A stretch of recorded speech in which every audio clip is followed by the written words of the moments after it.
1892년 한반도는 외세의 숱한 위협 속에서 근대 국가로 발돋움하기 위해 고군분투하고 있었고 정치적으로는 극심한 격변기였습니다.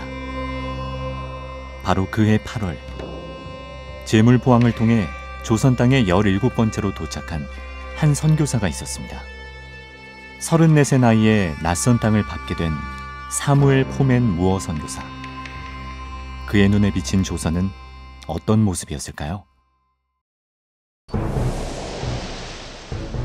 불안한 정세 속에 변화를 두려워하면서도 오래된 인습에 묶여 고통받는 사람들.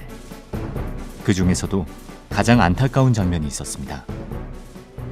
신분제 사회인 조선의 가장 밑바닥 계층엔 기생과 광대, 무당 등 7천민이 있었는데요. 그 중에서도 백정은 가장 비천한 대우를 받았습니다. 백정 갓을 쓰지 못합니다. 백정 결혼할 때 가마를 타지 못합니다. 그 당시 백정은 사실 나이가 70이 넘고 80이 넘어도 12살짜리, 13살짜리 양반이 지나가면 길을 비켜야 되고 머리를 숙여야 했습니다. 백정이 자기 스스로를 가르쳐서 한 말 중에 한문으로 이런 말이 있습니다. 여견지신이다. 같을 여자 개견자니까 개와 같은 몸이라는 뜻입니다. 현재의 서울 을지로 일대인 곤당골에서 무료 학당을 열었던 무어 선교사. 그곳엔 배움의 기회를 얻지 못하던 평민과 천민들의 자녀가 많았습니다. 신분 때문에 겪는 평생의 한을 자식에게 대물림하고 싶지 않았던 한 백정의 아들도 끼어 있었죠. 아들 때문에 무어 선교사와 인연을 맺게 된 그 백정은 복음을 받아들인 뒤 이름부터 새로 지었습니다. 복음으로 따뜻한 봄날을 맞았다 해서 박성춘. 아들에겐 상서로운 태양이라는 박서양이란 이름을 지어주었죠. 갓을 쓰는 게 금지된 백정의 고통을 대변해서 조정의 상소문까지 써줄 정도로 이들의 아픔을 함께 나누었던 사무엘 무어 선교사. 결국 백정들은 공식적으로 갓을 쓸 수 있게 됐는데요. 백정 박성춘은 이 모든 게 하나님의 도우심이라고 많은 사람들 앞에서 고백하게 되죠. 여러분, 이집트의 노예 생활을 하던 이스라엘 백성들도 우리만큼 힘들었겠습니까? 하지만 그들을 구원하고 해방시켜 주신 분은 전능하신 우리 구주 하나님이십니다. 이 같은 하나님이 우리도 해방시켜 주셨습니다. 우리 하나님 한 분 외에 한 프로치의 도움을 받을 곳이 이 세상에는 없습니다.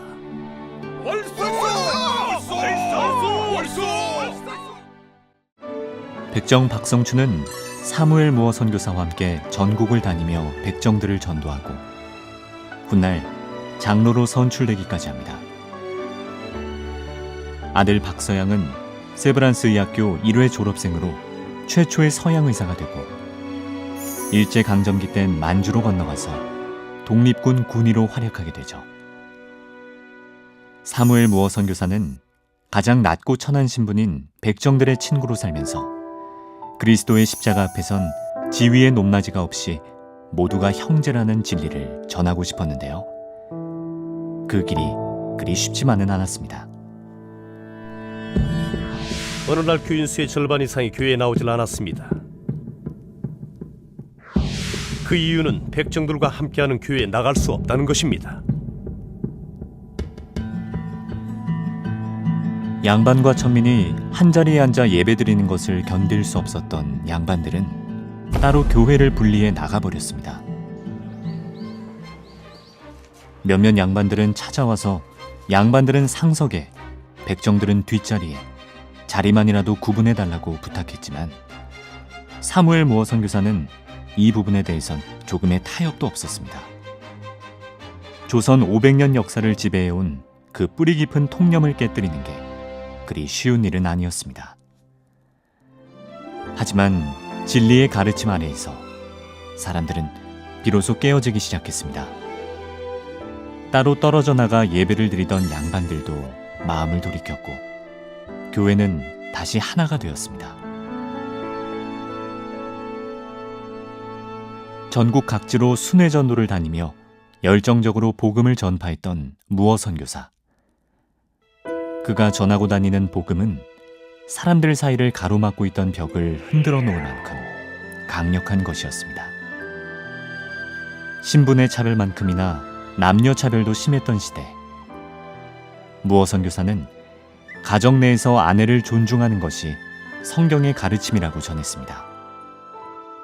무어 선교사의 가르침을 전해들은 남자 성도들은 아내에게 존댓말을 쓰겠다고 결단하기도 했죠. 종이나 자유인이나 남자나 여자나 모두가 하나 되는 세상. 하나님과 사람 사이에 막힌 담을 허물어 주신 그리스도 안에서 사람들은 스스로 쌓아놓은 벽을 허물고 진정한 화합을 이뤘습니다. 타오르는 불꽃처럼 짧지만 뜨거운 생애를 살다간 사무엘 무어 선교사가 한국 사회에 남기고 간 유산입니다.